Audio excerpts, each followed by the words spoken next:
Alors, je remercie monsieur et madame Nakash qui nous accueillent chaleureusement dans leur nouvelle maison. On leur souhaite beaucoup de brachot. À l'initiative de Rav Daniel Zikri et son épouse pour le cours Les Nishmat Sa'asterna Bat Hana. Alors, on va essayer de faire comme chez le dentiste. Donc, dès que vous sentez que ça commence un peu à faire mal, vous me faites un signe, j'arrête. En fait, c'est pas ça. Dès que vous sentez qu'il y a quelque chose qui vous échappe, arrêtez-moi, n'hésitez pas. Posez toutes les questions que vous avez à poser si vous en avez. C'est l'objectif de comprendre des choses qu'on sait déjà, mais de les comprendre davantage. Alors, l'objectif de mon intervention ce soir, c'est de vous parler de quelque chose de simple, de clair, qui arrive très souvent, hélas. On ne peut pas y échapper.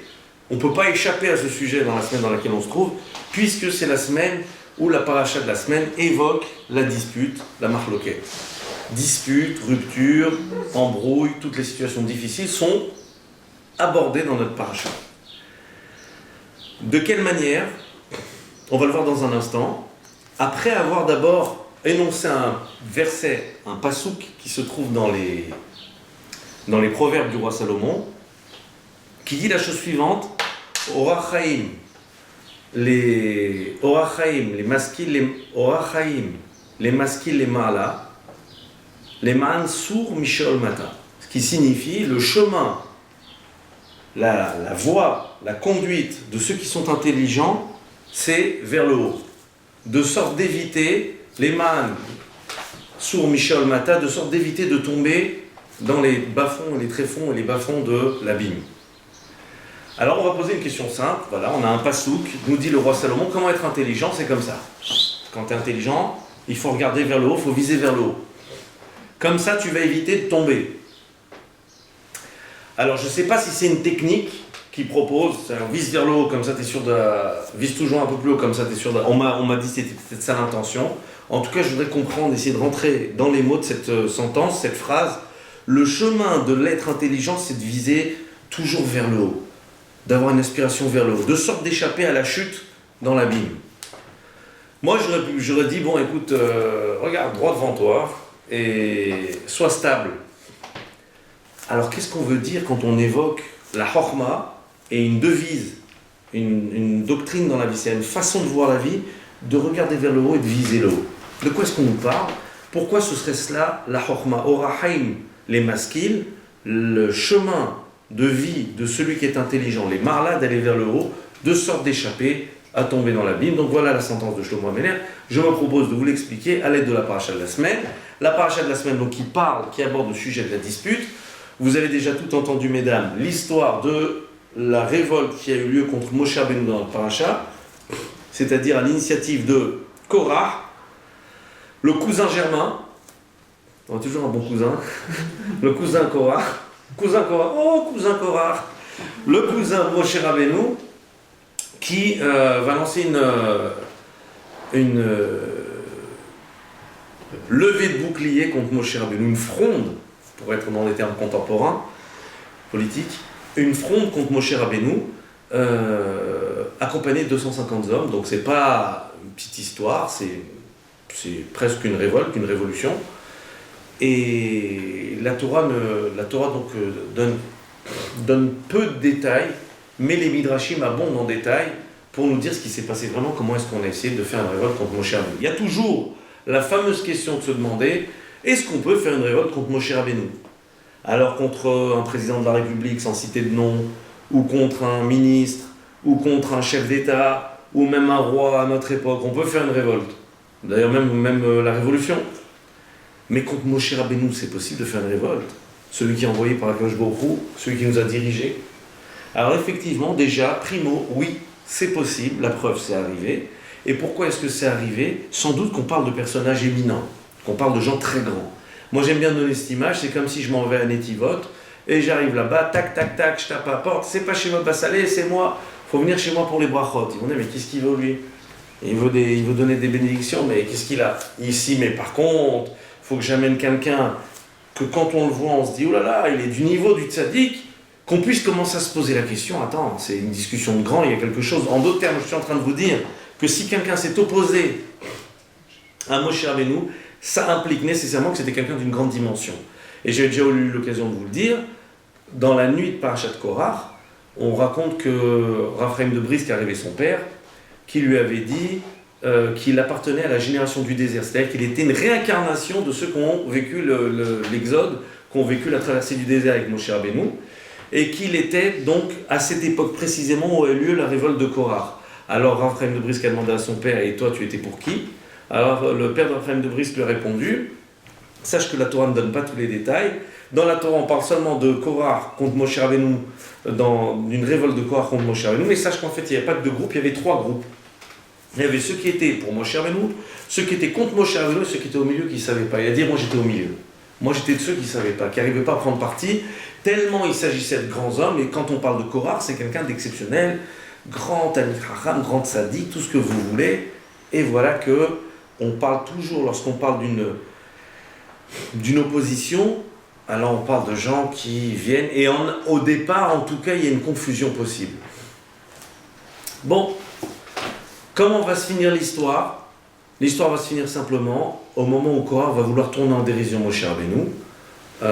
Si vous voulez quelques détails, la dispute a commencé au moment de Taharat Alvim, au moment où ont été désignés les Lévis. Alors comme vous imaginez bien, si on a choisi les Kohanim et les Lévi'im, les Kohanim sont une branche de la tribu de Lévi.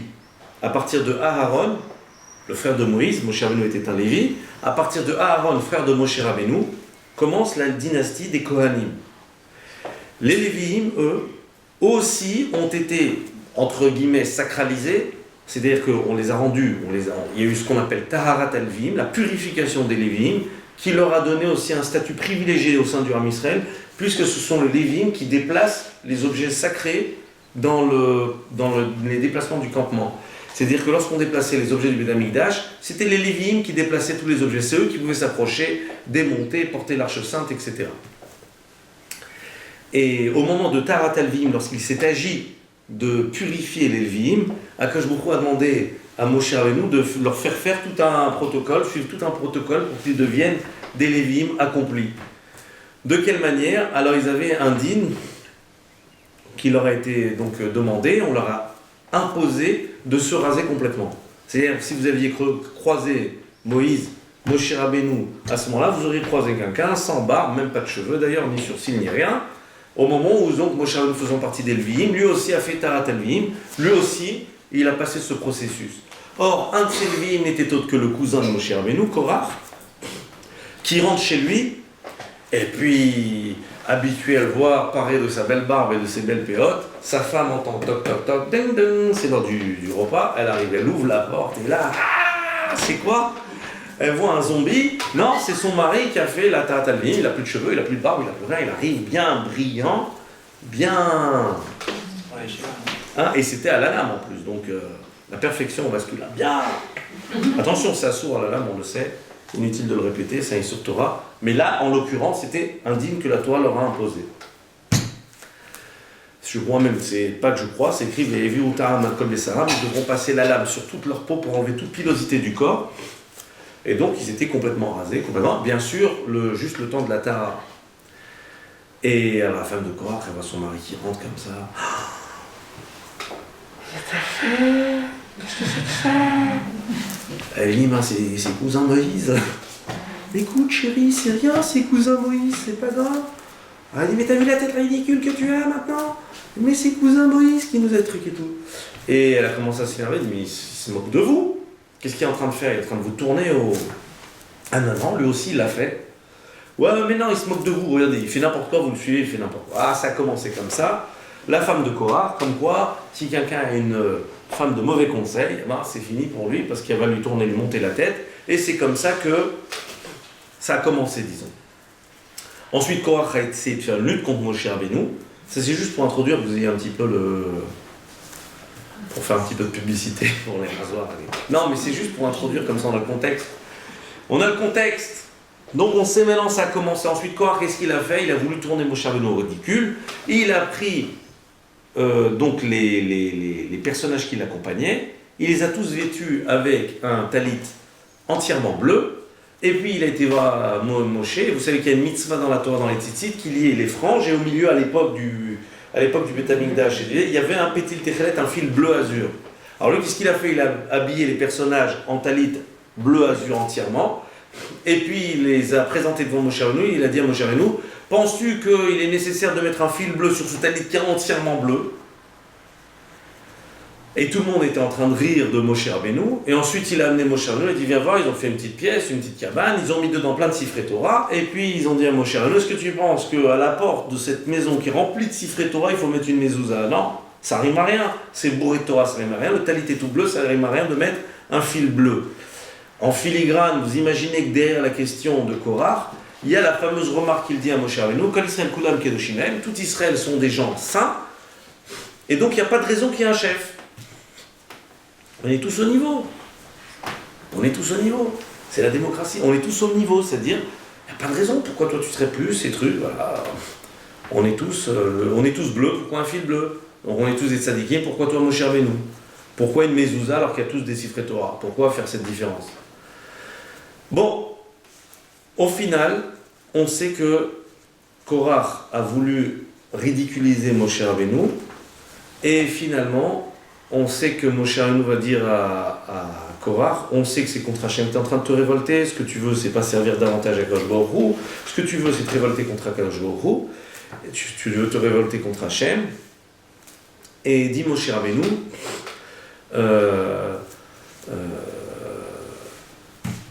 à toutes les personnes qui sont autour sous l'ordre d'Akadosh Baruch Hu, il dit éloignez-vous parce que maintenant il va se produire quelque chose qui va marquer et qui va indiquer que c'est bien Hachem qui m'envoie. La terre va s'ouvrir et donc toute la troupe de Korach et tous ses acolytes vont être engloutis par la terre. Ils vont être engloutis au cœur de la terre. Voilà ce qui est écrit dans la paracha de Korach. Donc ça termine comme ça. Tous les proches de Korach ont été engloutis, les objets de Korach, les vêtements de Korach, les petites cuillères de Korach, je sais pas moi, le trousseau de clés de Korach, l'iPhone de Korach, le Nescafé de Korach, qu'est-ce qu'il y a? L'eau minérale de... Enfin, tout est parti dans le... Ça aussi, ça pourrait être expliqué, pourquoi il fallait que tout soit englouti. Alors, on a besoin d'engloutir les tasses, on a besoin d'engloutir les objets. Bon, en tout cas, rien ne devait subsister de lui. Mais, nous dit la paracha dans quelques semaines, une petite précision, au détour d'un passage qu'on nous dit, où venait Korach l'Ometou. On nous dit que les enfants de Korach ne sont pas morts. Korach a des enfants qui ont survécu à cet épisode. Étrangement, tous les proches, tous les acolytes, tous ceux qui étaient avec lui, tous les objets ont péri et ont été engloutis, excepté les enfants de Korach qui ne sont pas morts. C'est dit dans quelques semaines, au détour d'un verset, quand on est en train de faire le décompte de la famille d'Elvim, subitement on dit, dans une petite réplique du passage, où venait Korach l'Ometou. Et les enfants de Korach ne sont pas morts. Ils ne sont pas morts dans cet épisode. Les enfants de Korach ont survécu à la mort de leur père et tous ses acolytes. Rashi explique, ainsi que Rabbi Yehuda Hanassi dans le Yalkut Shimoni, dans un recueil de Midrashim, que s'est-il passé? Alors voilà ce que dit le Midrash. Si vous l'avez déjà entendu, c'est pas grave, on répète, on révise. Et si on ne l'a pas entendu, encore mieux, comme ça, on l'entend, on le réfléchit, on le médite. Dit le Midrash, dit Rashi, disent beaucoup de textes midrashiques, Nitbatser lahem makom gavoa begeinam. Alors, ces produits a été préparé pour eux à un endroit élevé dans l'enfer. Ve'amdusham, et eux ils se sont trouvés dessus. On parle des enfants de Korach. Voilà, on est là. Oh, les petits enfants de Korach. Ils se sont trouvés. Ve'kol Israël roimotam, et tout Israël est en train de les regarder. C'est au présent en plus. Kol Israël roimotam, tout Israël les voit. Vem patroupiem vamrushira, et eux ont entonné une louange à Kadosh Baruch Hu. Voilà ce que dit le Midrash suite à cet épisode. Les enfants de Korach, eux, ne sont pas morts. Un pilier au milieu de l'enfer, au milieu de nulle part dans l'enfer, est sorti. Eux, ils se sont trouvés debout sur ce pilier.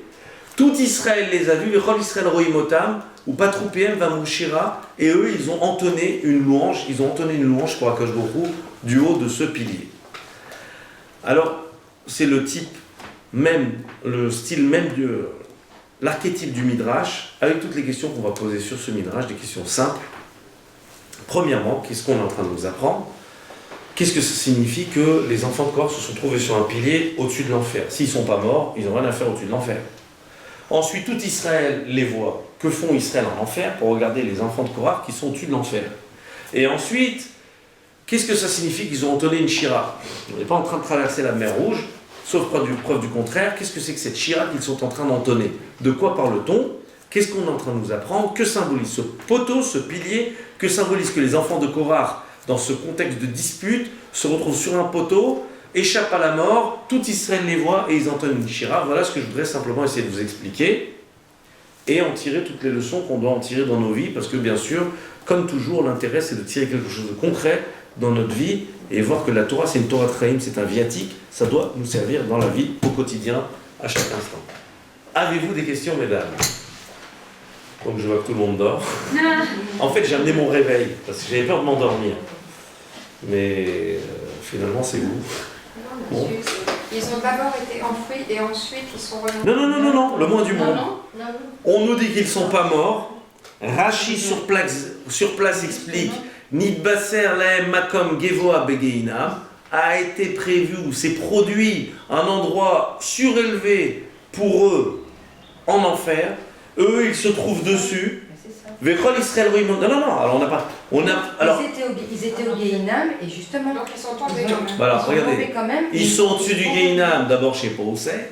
Ensuite, si c'est le trou, un poteau au-dessus du trou, je ne sais pas comment c'est. Ensuite, je ne sais pas ce que c'est, que tout Israël les voit, qui chantent une shira. Si ça s'est produit peut-être, si ce que le Midrash veut dire, alors on imagine la scène, il y a Korah, ils tombent dans le trou, et eux ils sont là autour, il y a un poteau qui sort, si vous préférez, si ça vous fait plaisir. Comment? C'est pas l'exemple pour après. Alors attendez, pour après quoi? Ça veut dire que Kohar a fait ça, mais les enfants peuvent faire autre chose, ils peuvent se comporter autrement. Très bien, alors on va y arriver, on va étudier naturellement, l'objectif c'est d'étudier l'attitude des enfants. Moi ce que je veux essayer d'expliquer simplement, c'est que le Midrash, quand il choisit une forme imagée, bien sûr que s'il y a une allégorie, il faut qu'il y ait une correspondance à quelque chose. Ce poteau nécessairement correspond à quelque chose, ils sont debout sur le poteau, tout Israël les voit, ça correspond, ça évoque quelque chose, ils entendent... Tout Israël, c'est tout le peuple d'Israël les voit. C'est pas, justement. C'est pas ceux qui sont tombés. Eh ben non. Vechol Israël roimotam. Tout le peuple d'Israël, l'assemblée entière, les voit. Donc il y a un poteau, ils sont en haut, et puis, enfin c'est pas compliqué. Il y a un poteau, ils sont en haut. Il y a tout Israël qui les voit, et eux, ils chantent une shira. Alors je vais essayer d'expliquer, tenter d'expliquer, que signifie qu'il y a un poteau, que signifie qu'ils sont sur ce poteau, qu'ils entendent une shira et que tout Israël les voit. Voilà, je voudrais simplement essayer d'expliquer ça. Mais en retirer des leçons dans notre vie au quotidien. Voilà, ça c'est bien. Au quotidien, exactement. Comment? Les enfants de Korah. Les enfants Korah, écrit Bnei Korah Lometu, le pluriel indique un minimum de 2. Maintenant, est-ce que c'est plus les ayant pas connus personnellement, je ne dis pas dans les jeux, hélas. Je crois qu'ils étaient deux. Oui, hein? Je crois qu'ils étaient deux. Bah, en tout cas, le pluriel indique un Oui, minimum. mais je Quand on pense dit... que En tout cas, Bnei Korah le mist. Alors, on va voir de la suite. Mais comme c'est dit au pluriel, on n'a pas de preuve. On n'a pas de preuve. En tout cas, maintenant, intéressons-nous à savoir ce qui a sauvé la vie aux enfants de Korah. D'accord, il y a le poteau, il faudra comprendre le poteau. Il faudra comprendre le poteau, la shira et tout Israël qui les regarde au-dessus des Gehinam. Mais ce qu'il nous faut comprendre, c'est déjà comment ils ont échappé. Alors, le même Midrash, juste avant, nous donne des éléments pour comprendre comment ils ont échappé. Alors, on nous dit la chose suivante.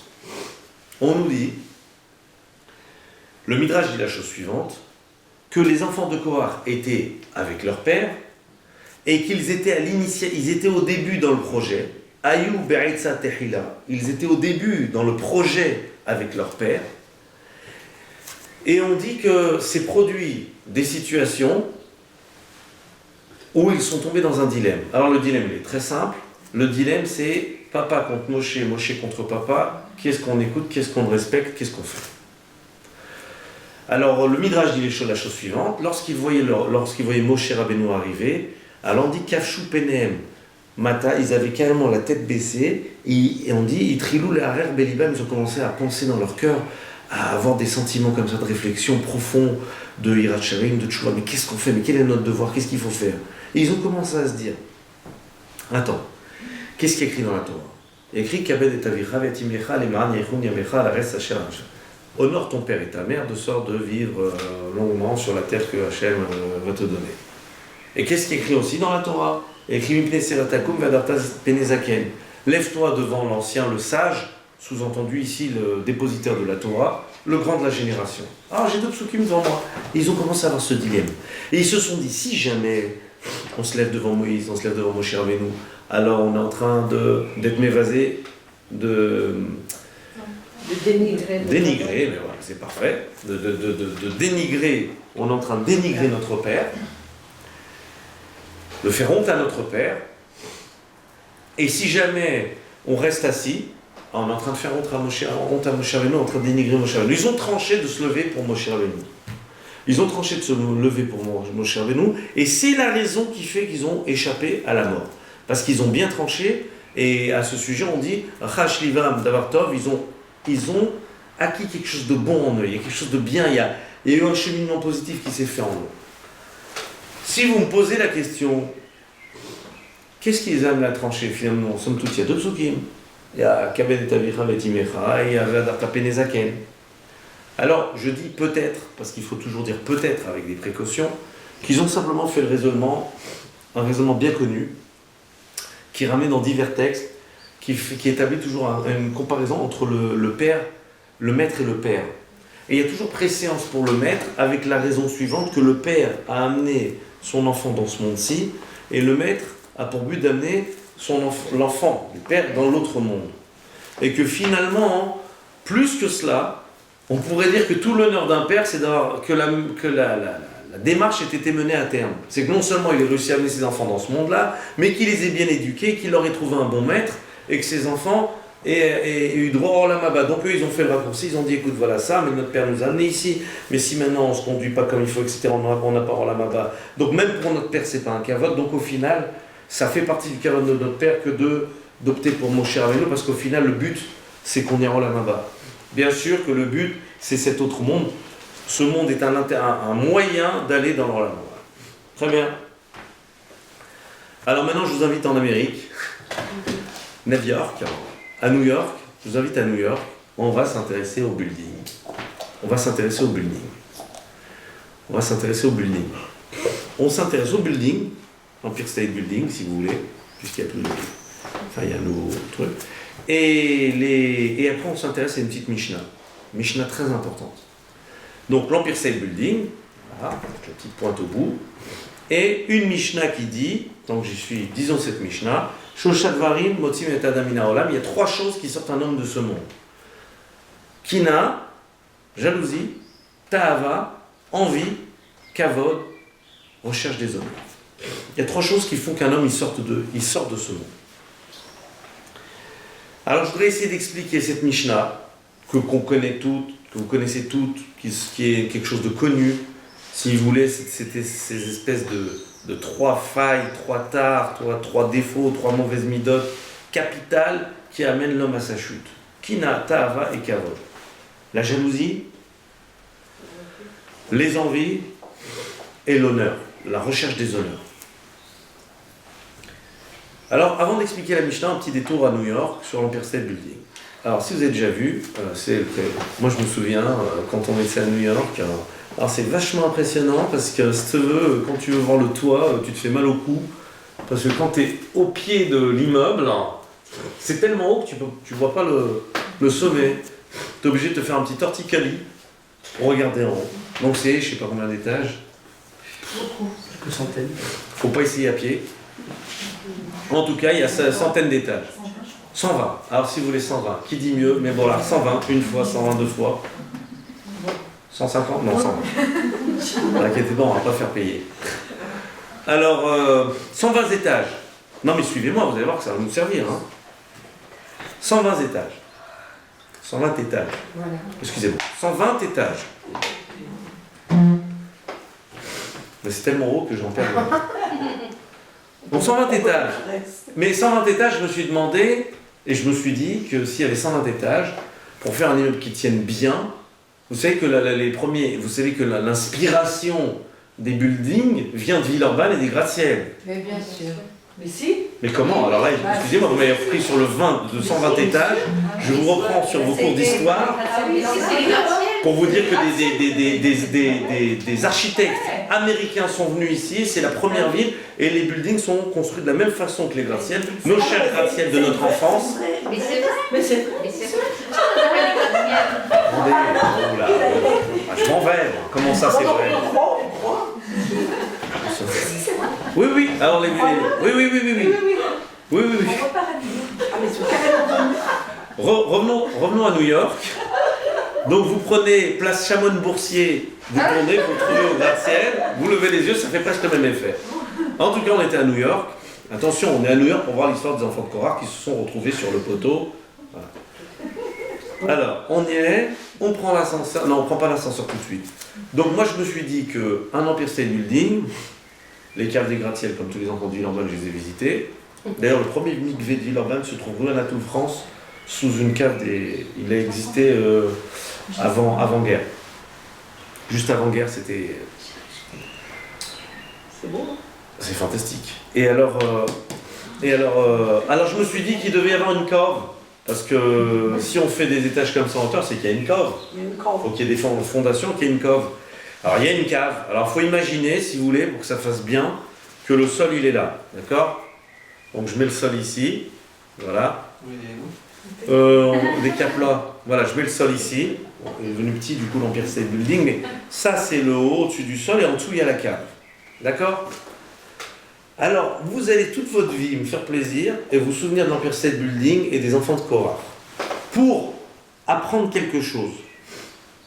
Finalement, qu'ont fait les enfants de Korach? Qu'ont fait les enfants de Korach? Les enfants de Korach, ils se sont posé un problème. Qu'est-ce qu'on doit faire? Il y a notre père et il y a Moshe Rabbeinu. Et normalement, c'est un dilemme très très compliqué. Parce que si jamais quelqu'un tu touches à son père ou à sa mère, toi, t'as parlé de ma mère. Je vous assure, j'ai une anecdote avant-hier. Il y a un bonhomme, le pauvre, je sais pas ce qu'il lui a appris, c'était une simcha, et il a dit, je sais pas, il a dit à ma mère, poussez-vous, je vois pas, je sais pas quoi, mais il a dit un peu violemment. Et j'ai un neveu à moi qui était là, il a dit, quoi, tu parles à ma grand-mère comme ça? Moi j'ai eu peur, j'ai dit, ça va, écoute, le monsieur, il a juste dit, non, c'est des tzadikim, c'est-à-dire, ils sont comme ça, oh, comment on parle des parents, des grands-parents, qu'est-ce que ça veut dire, Mazot Oméret. En tout cas, alors il y a un problème, il y a quelqu'un avec le père, une histoire familiale, je sais pas quoi. Donc déjà, quand il y a un problème comme ça, c'est très difficile, parce que ça vous prend aux tripes. Le père, la mère, les frères, les proches, la personne qu'on aime, j'en sais rien, je sais pas, notre conjoint, notre enfant, c'est très difficile. Et maintenant, il y a une dispute. Ah, alors tu sais, quand il y a une dispute, il y a toujours l'Empire State Building. Parce qu'il y a d'abord la dispute, niveau, on va dire, moins 10. C'est ici, au fond de la cave, là-bas il y a les pompes pour pomper l'eau du je sais pas quoi. C'est ici. Là, ça commence tout en bas. Or là, tu sais ce que c'est.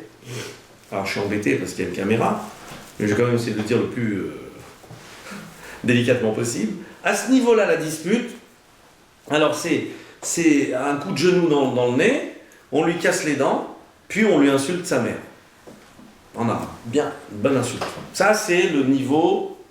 À quoi il me fait une histoire et il fait quelque chose? Il attaque ma famille, mais ça va pas ou quoi? Ça, c'est le niveau tout en bas. Il y a un niveau au-dessus, un petit peu au-dessus, on monte dans l'Empire State, on monte au-dessus, non, tu sais, je lui mets un bon coup de poing dans la tête et je l'insulte à lui et je le laisse encore un peu vivant, je m'en vais. Il y a au-dessus de ça, je monte encore un étage, ne vous inquiétez pas, on va pas monter tous les étages, mais je monte encore un étage, je le bouscule, je mets une bonne petite claque-claque et puis je lui dis que c'est un abruti, je sais pas quoi et je m'en vais. Il y a encore un étage. On n'est pas encore sorti du sol. Hein. Je commence à lui crier dessus, mal lui parler, je suis encore vulgaire, je le pousse, je le bouscule, mais ça s'arrête là. Et puis là, tac, on sort du sol déjà. Quand on sort du sol déjà, je parle un petit peu moins. Je ne le touche pas, c'est sûr. Je parle un petit peu moins. Et je regarde la scène et je commence un peu à réfléchir. Tiens, qu'est-ce qui se passe? Qu'est-ce qui s'est passé? Je monte. J'arrive là-haut. Là où je ne suis pas du tout en train de parler, je suis en train de réfléchir. Qui a raison, qui a tort? Bon, d'accord, mais peut-être aussi chez nous, dans notre famille, on a peut-être tel et tel défaut, on a peut-être telle et telle chose. Et puis peut-être ce jour-là, il est mal luné, puis peut-être il n'était pas bien. Et puis peut-être, etc., etc., etc. Jusqu'à que j'arrive en haut. Et quand j'arrive en haut, je suis en train de me dire, mais attends, qu'est-ce qui se passe? Qu'est-ce que je dois faire? Qu'est-ce qui est le mieux? Quel est mon devoir là-dedans? Pas les tripes, on est fini. Les tripes, on les a laissées à la cave. Les tripes, on les a laissées en bas. On est monté tout en haut. Et là, maintenant, avec notre esprit, on est en train de se demander, mais qu'est-ce qu'Akadosh Baruch Hu, il attend de nous? C'est quoi notre... On va devant Akadosh Baruch Hu, c'est quoi maintenant le mieux? Qu'est-ce qui est le mieux à faire? Voilà, qu'est-ce qui est le mieux à faire?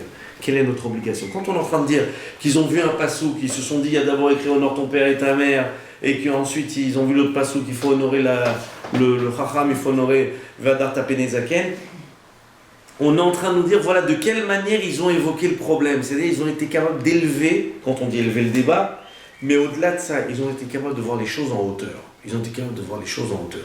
Ça veut dire quoi, voir les choses en hauteur? Le propre de quelqu'un de grand, c'est de voir toujours la grande dimension qui se cache derrière chaque chose que constitue son quotidien. Parce que un grand, c'est quelqu'un qui sait voir la grandeur dans chaque chose. Il y a toujours la lecture la plus élevée que je peux avoir dans chacun des paramètres qui constituent l'histoire. Alors déjà, il y a ma façon de me tenir. Déjà, il y a ma façon de parler. Il y a la meilleure façon que je peux avoir de me tenir dans un conflit. C'est déjà rester calme. Qu'est-ce que je vais faire? Un chiffonnier, je vais lui rentrer dedans, je vais commencer à insulter. Ensuite, ma façon de parler. Quoi, je vais devenir vulgaire. Je vais sortir des insanités de ma bouche parce que maintenant ça va pas, je suis pas d'accord. Ensuite, la personne qui est en face de moi, mais quoi, je le vois comme un animal, comme quelqu'un, il faut que je lui brise la nuque, il a plus le droit de vivre. Ou bien non, attends, oh, c'est un Ben Adam. Très bien, il est en train de divaguer. Je le vois comment? Il est en train de divaguer. Je le vois comme quelqu'un que je déteste ou quelqu'un que je peux peut-être encore aimer mais qui a perdu la tête momentanément. Donc il y a une autre façon de lire les choses, toujours avec des paramètres plus élevés. Et le grand homme est celui qui sait trouver derrière chaque chose la lecture la plus élevée de la situation. La plus élevée de chacun des paramètres qui constituent la situation. Et à ce moment-là, il a complètement un autre. Il voit complètement différemment. C'est complètement autre chose. C'est-à-dire, vous avez un bonhomme qui est chez lui en train de fêter ses 20 ans de mariage avec sa femme et ses enfants. Mais ce bonhomme-là, il y a trois midotes, trois péchés capitaux, la kina, la tava et le kavod, la jalousie, les envies et la recherche des honneurs. Alors si c'est la recherche des honneurs, c'est le bonhomme, il est rentré chez lui, c'est l'anniversaire de sa femme, etc. Je sais pas, normalement il devait faire un petit dîner aux chandelles sympathique, il devait offrir la petite bague, et les enfants, là, il devait faire un beau chant devant les parents, j'en sais rien, je sais pas ce que vous voulez. Mais maintenant, lui, il est revenu, il était dans un endroit, il y avait une manifestation, on l'a pas mis au milieu des autres, on l'a mis au fond. Il n'était pas assis sur l'estrade. Vous savez, là, l'estrade où il y a les micros, ils sont tous comme ça, bien et tout. Oui, je pense, à mon avis, il me semble qu'il faudrait... Bah, et lui, il était dans un coin, il était oh là là, j'ai pas ça, Et il brûle. On m'a pas donné mon kavod. Oh, j'ai pas reçu ma piqûre de kavod. Bah parce que, en vrai, Kinata Eva et kavod, ça recouvre tous les âges.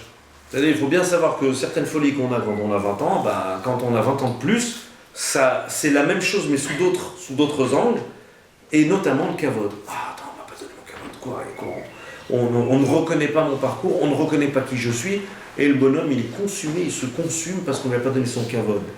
Et maintenant, figurez-vous que quand on dit que ça fait sortir un homme de son monde, c'est fini. Il n'est plus avec sa femme et ses enfants. Il est que dans ce truc-là. Mais tu te rends compte? Mais il voit même pas le gâteau. Il voit pas le gâteau ni les bougies. Il voit même pas ça. Il voit même pas le truc. Il est là, mais il est là, il est rongé. Kavod. Maintenant, la kina, la jalousie. La jalousie, il est là. Concurrence. L'autre, il est en train de réussir. Mais comment il a fait pour avoir ce produit à ce prix-là? Mais comment il a fait? Moi, j'ai fait venir de Chine, c'est impossible, mais c'est là-bas qu'il le fabrique. Et le type, il est là-bas, il a la tête dans la Nike. Toute la soirée, il a la tête dans la basket, en train de se dire comment il a fait pour la trouver à ce prix-là. Et l'autre, il a eu à ce prix-là, il est comme un fou. Il voit ni sa femme, ni le gâteau, ni rien. Et il est omnibulé par ça, ça le rend malade. Et il est plus dans sa vie. Là aussi, il est plus dans sa vie. Et puis, si c'est les envies, chez Matsinou, s'il a la tête pour une autre, bah, de toute façon, c'est sûr qu'il ne va plus sa femme parce qu'il a la tête pour une autre, il ne va plus rien. Il se dit quand est-ce qu'on finit cette mascarade que j'ai la prouver. C'est-à-dire, Barminat, c'est fini, il n'est plus là. Malheureusement, il n'est plus là. Kina, Tava, Voilà comment quelqu'un il peut sortir de sa vie parce qu'il n'est plus maître de lui-même, parce qu'il est atteint dans ses midotes et c'est terminé. Comme il est atteint dans ses midotes, alors c'est fini. Tout est faussé. Tout est faussé. Tout est faussé, il ne peut même pas. Qu'est-ce que vous voulez qu'il lise? Qu'est-ce que vous voulez qu'il voit? Quelle lecture il peut faire des situations? Est-ce qu'il peut se dire, attends, écoute, ça c'est le travail, ça c'est le travail, ça c'était je sais pas quoi, etc. Ça maintenant je suis avec mon épouse, je suis avec mes enfants, c'est familial, c'est important, c'est le ricard, c'est l'essentiel. Mon épouse et moi c'est l'essentiel, c'est fini, tout est faussé. Sa grille de lecture est faussée. C'est ce que ça veut dire quand on dit qu'il sort de son monde, c'est-à-dire c'est fini. Il n'est plus dans son monde, parce qu'il n'est plus capable de voir son monde autour de lui, il est absorbé, mangé, consumé par toutes les folies qui lui tiennent à cœur. Voilà ce qui se passe avec la kinal, la tava et le kavan. C'est-à-dire qu'en fait, selon les midotes que j'ai, selon les aspirations que j'ai, selon la spiritualité que j'ai, selon la grandeur que j'ai, selon l'aspiration que j'ai à être grand, à être noble, à être digne, eh ben je fais une autre lecture des situations et je vis les situations différemment. Mais si je suis dans la cave de l'Empire State, je suis un chiffonnier, dernier des derniers. Attendez, j'ai pas dit qu'il y a un bonhomme, il va dans une cave et qu'il devient un chiffonnier. J'ai dit, si je me bats comme un chiffonnier avec quelqu'un, c'est comme si j'étais le dernier des derniers tout en bas au ras du sol. Quand on commence à s'insulter en public, à mal se parler, à se chiffonner, c'est comme si vous imaginez le bonhomme, il est au fin fond de la cave, il est le dernier des derniers. Plus on arrive vers le haut, plus on est quelqu'un de bien et quelqu'un de posé. Vous avez compris? Alors en fait, mais je le dis pour moi. Vous savez pourquoi je le dis pour moi? Parce que chaque fois que je sens que ça monte, et qu'on essaie de me tirer dans le camp des chiffonniers, je me rappelle, je dis attends, on va prendre l'ascenseur, on va monter un peu, comme ça je dépasse le sol, comme ça je respire un peu, on se calme. C'est ça échapper. La cave, ça s'appelle le Gehinam. Eh bien mesdames, sachez que le Gehinam, on le trouve facilement. Vous allez dans des réunions familiales, vous allez dans des endroits publics, des synagogues, des trucs. Vous regardez des fois comment les gens ils se déchirent, ils se chiffonnent, ils commencent à se battre, à se parler n'importe comment. On vous dit voilà le Gehinam devant moi. Tiens, c'est ça l'enfer. Et oui. Et puis vous voyez des fois une situation de Gehinam, une situation d'enfer, de dispute. Et puis vous voyez qu'il y a quelqu'un dans tout ça. Il reste digne, droit dans ses bottes. Il est bien. Il ne bouge pas, il reste digne, il sait prendre la mesure de la situation, il sait exactement comment réagir. Celui-là, il a pris de la hauteur. Les autres sont comme des chiffonniers, et lui, il est en hauteur de tout ça. Et vous savez quoi? Vous savez ce que ça veut dire que ces gens-là, ils entonnent une shira? Je vais vous raconter une petite histoire qui n'a rien à voir, mais qui aide à comprendre. C'est une fameuse histoire sur le Rhinour. Un jour, il y avait donc un enseignant, il était toujours à l'heure, 8h30 pile, 8h30, ça sonne, il est debout dans la cour, on y va, hein. Or, on sait qu'en général, ça doit être comme ça, ça devrait être comme ça.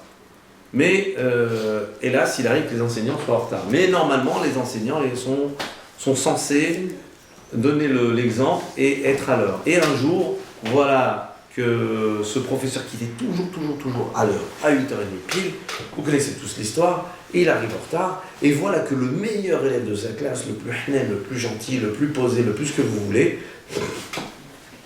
il le voit arriver, il le regarde, il fait. Alors là, l'autre, il est le seum. Le seum, il lui est monté, et il vient, alors que le bonhomme, il était posé, tout ce que vous voulez.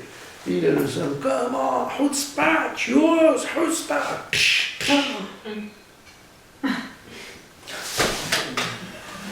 Il a mis une claque. Quoi, tu m'as mis? Bon, il lui a mis une claque. Voilà les parents qui viennent. Réunion de parents. Comment vous avez levé la main sur notre progéniture Oui, bah écoutez, voilà, il est venu. Et en fait, les parents, ils viennent, dans l'histoire, ils viennent, ils disent non, vous n'avez pas compris. Et il dit parce que hier, c'était son anniversaire, et on lui offrait une montre. Et il était tellement content, il vous aimait il vous aime tellement, que dès qu'il vous a vu arriver, il voulait vous montrer sa nouvelle montre, et vous lui avez mis une treha. Et là, imaginez, le prof, la bouche à Ukhlima. Tout ça parce que tu n'as pas réfléchi 2 minutes. Ce petit, il est toujours bien. Il est toujours posé. Il te fait ça. Réfléchis, pourquoi ce serait ça? Peut-être c'est ça, peut-être c'est ça, peut-être c'est ça. Il y a plusieurs ânes qui s'appellent Martin. Ne nous fions pas à un seul indice. Non, ça veut dire, mais pourquoi tu vois ça? Ça voudrait dire qu'il est en train de te faire... C'est juste pour dire que quand on a une fausse lecture d'une situation, regardez après comment il a dû se ronger, le bonhomme. Quel bouchard! Il vous aime tellement qu'il voulait vous... Moi, je crois que j'aurais pleuré. J'aurais un petit peu pris le petit, j'aurais pleuré quoi. Il m'aime tellement, il voulait montrer ça à monde. Je lui ai mis une claque. Oh, Chouma. Oui.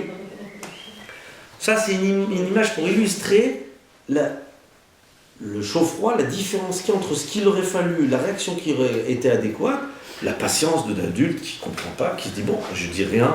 À la fin, à part, je le prendrai, je dirais tu sais pourquoi est-ce que tu m'as fait comme ça? Et tu me dis mais non, je voulais vous montrer la honte. Ah d'accord. Et en même temps, comment il aurait gagné en dignité, comment il aurait gagné. Alors si vous voulez, c'est la différence qu'il y a. C'est la différence qu'il y a entre. C'est la différence qu'il y a entre les enfants de Korah qui ont réussi à faire la bonne lecture. Ça veut dire quoi, les enfants de Korah qui ont réussi à faire la bonne lecture? C'est-à-dire, comment est-ce qu'on peut se réjouir quand on a adopté la bonne attitude? Comment il y a de quoi chanter une shira à Hachem? Oh là là, mais qu'est-ce que j'ai fait? Qu'est-ce que j'ai bien fait de garder mon calme? Qu'est-ce que j'ai bien fait de rester calme? Qu'est-ce que j'ai bien fait de rester droit dans mon bottes? Qu'est-ce que j'ai bien fait d'avoir la bonne lecture de la situation? Comment j'aurais pu être bête comme un chiffonnier? Donc quand on dit qu'ils étaient sur un poteau, c'est pas qu'il y a eu un poteau, c'est pour nous dire ils se sont élevés, c'est-à-dire ils ont eu la meilleure attitude, ils ont étudié chacun des paramètres au niveau le plus élevé. Et quand on dit qu'ils ont chanté une shira, c'est quelqu'un qui a évité d'être un chiffonnier, de se conduire comme un chiffonnier. Après il est content parce qu'il se dit finalement, regarde, j'échappais dans la bassesse, dans des bêtises, regarde maintenant grâce à Dieu. Et quand on dit que tout Israël les voit, c'est sachez que celui qui reste digne dans une dispute, on le voit tôt ou tard, on sait que c'est lui qui a raison, on sait que c'est lui qui est resté bien. Alors il y a 2-3 leçons qui ressortent de cette étude qui me tenaient à cœur de vous présenter ce soir. La première chose, c'est que la grandeur d'un homme se mesure à sa capacité de voir ce qu'il y a de grand dans chaque situation et voir les choses avec le plus de hauteur à chaque strate, à chaque niveau, dans chaque détail de la situation. La deuxième chose, c'est pas parce qu'on m'a fait quelque chose qui me touche que tout m'est permis. Non. Il y a toujours droits et devoirs. Très bien.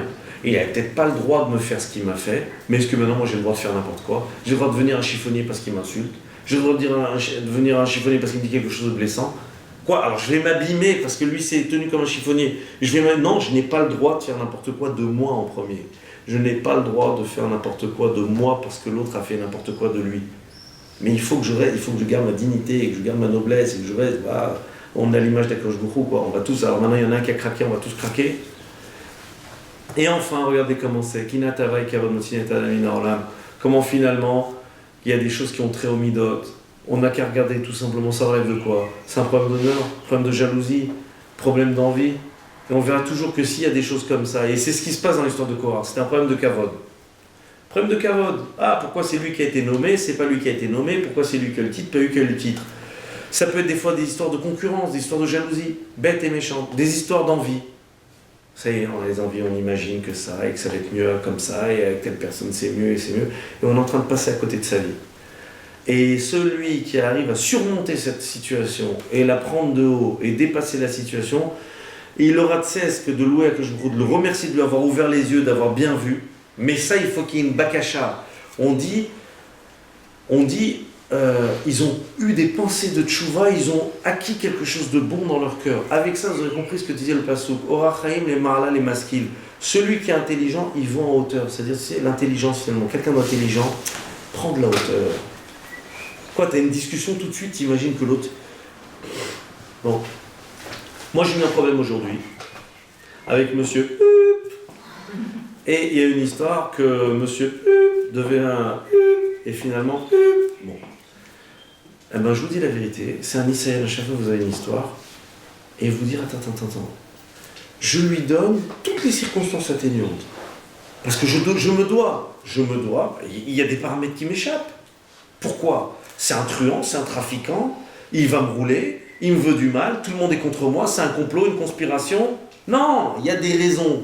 Donc déjà prendre de la hauteur, regardez, mais finalement, écoute, il a des raisons que j'ignore, il y a que la raison que j'ignore, mais en tout cas il a des raisons que moi j'ignore, il y a des choses que je n'ai peut-être pas compris, c'est de mon point de vue. Donc déjà vous prenez l'histoire, vous avez une approche différente de la situation. Cette approche différente de la situation, c'est ce qui est salvateur, qui va permettre à la personne d'échapper à tout de suite tomber dans les problématiques de jalousie, envie et kavod, et recherche des amis. Alors voilà, c'est un Dvar Torah court, mais grand en intensité et en enseignement. Si on arrive, Be'ezrat Hashem, à l'aide de ce Dvar Torah, dans chaque situation, toujours se dire, mais on se rappelle l'Empire State Building, on va pas être dans la cave. Nous, ce qu'on veut, c'est être au sommet devant Akash Baruch Hu, on veut être bien, on veut rester digne. Donc quand il y a une dispute, toujours se dire, attends, qu'est-ce que je vais faire de moi? Qu'est-ce que je vais faire de moi? Malheureusement, si tout le monde pouvait penser comme ça. Écoutez, je vais vous dire une chose. Il y aurait pas de guerre. Hein. Beaucoup de gens se posent la question et disent, mais attends, si je suis comme ça, vous savez, on dit souvent que les modestes, ils sont écrasés parce que, mais non, mais n'oubliez pas, on a dit, Vichol Israël Roimotam, on verra. Il y a un grand qui est venu voir un très grand rave, et c'est donc deux grands qui se sont parlé. Et il y avait une tierce personne qui avait fait du mal au rave en question. Et il a dit, voilà, maintenant j'ai tout pour démontrer que c'est lui qui a tort, qui m'a fait des mal, j'ai tout pour lui démontrer. Je voudrais au moins lui démontrer à lui. On va pas lui faire une bouchade devant tout le monde. Je voudrais lui démontrer qu'il m'a fait du mal et qu'il a tort. Alors le rave lui a dit, c'est très simple. Tu cherches dans tous tes arguments que tu as pour lui démontrer. Ensuite, tu choisis le bon, le meilleur. Eh ben, sache que maintenant, le silence, il sera meilleur que cet argument. Et tu dis rien. Parce que qu'est-ce que tu veux? Il y a un moment où l'autre, il est dans l'erreur, et qu'est-ce que tu veux faire? Voilà, quelque chose qu'on nous donne le courage. Non, mais comme je vais faire un truc, je disais, mais bon, en fait, dans toutes les synagogues, on recherche, toutes les personnes recherchent le kavod tout le temps. Alors voilà, c'est raison de plus pour nous travailler. Raison de plus pour nous travailler, se poser le problème.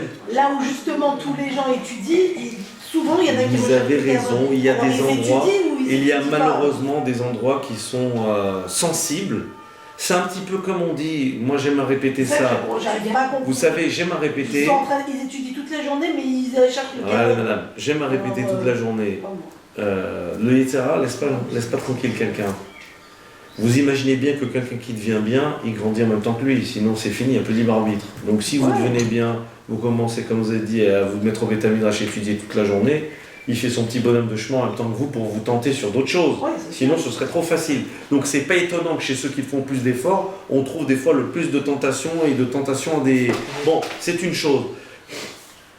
Pour autant, il n'empêche que nous, on doit avoir de cesse tout le temps de se rappeler ces enseignements-là qui sont là pour nous prémunir, pour nous prévenir.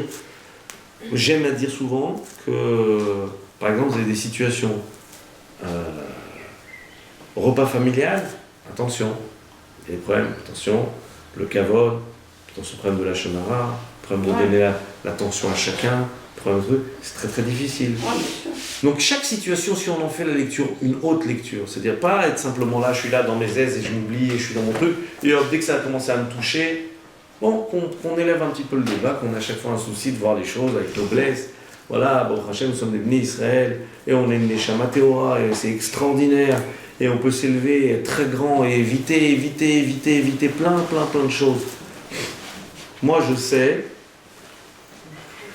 9 fois sur 10, vous avez vécu un affront, écoutez, taisez-vous, priez à ce moment-là, Akadosh Baruch Hu vous exauce, utilisez votre retenue, que ce soit pour vous une force de plus dans votre fila pour Akadosh Baruch Hu. Voilà, Akadosh Baruch Hu, tu sais, je me retiens, ça monte à la gorge, j'ai envie de répondre, mais je me tais. Pourquoi? Parce que je sais que toi tu te retiens sur toutes les bêtises que je fais pour moi. Tu te retiens sur moi pour toutes les bêtises que je fais. Alors maintenant moi je veux te ressembler. Alors maintenant je veux te ressembler. Alors maintenant on est associés. Alors s'il te plaît, puisqu'on est ensemble, on est associés. Alors exauce mes tfilotes, j'ai besoin qu'on soit exaucé sur ceci et cela, etc. Et bien ta chaîne de cette façon on sera exaucé. On nous accordera toutes les brachot à nous et à toutes les familles d'Israël. Amen.